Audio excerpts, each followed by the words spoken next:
Assalomu alaykum agrotexnika o'z kanalini kuzatuvchilar. Akamiz kommentariyaga yozgan ekan, aka xuddi siz aytmoqchi, yomoni ham bor, yaxshisi ham bor endi ichida. Xo'p, yaxshilarini mana ko'ryapmiz.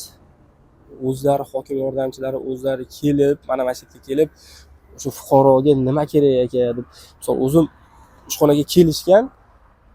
Farg'onadan, Farg'ona tumanidagi bolalar kelib, aka nima oladi? Mana shu kasilka oladimi? Ha, kasilka oladi. Nima xizmat hujjat kerak bizdan deb o'zlari yugurishib bankka borib pullarni o'tkazib berishib 2 kunda ham hal qilib berishgan.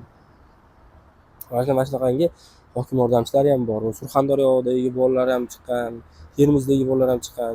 Juda ko'pi zo'r ishlaydi. Endi siz aytmoqchilik yaxshi, yomoni ham bor endi.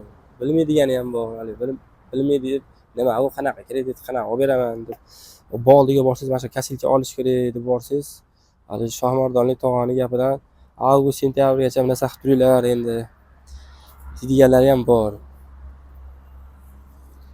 Shuning uchun hokim yordamchilaridan iltimos qilib qolamiz, o'sha fuqarolarga qo'ldan kelgancha yordam bersa, bular ham o'zlarini tirikchiligini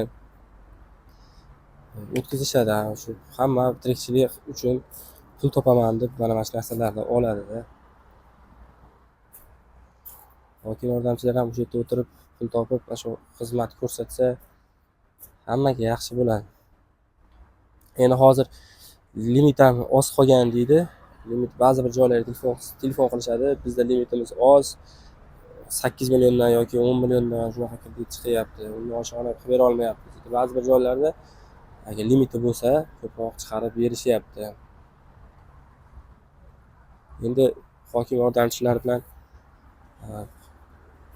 ko'p yordam beryapti, maslahat qilib gaplashsangiz chiqarib beradi.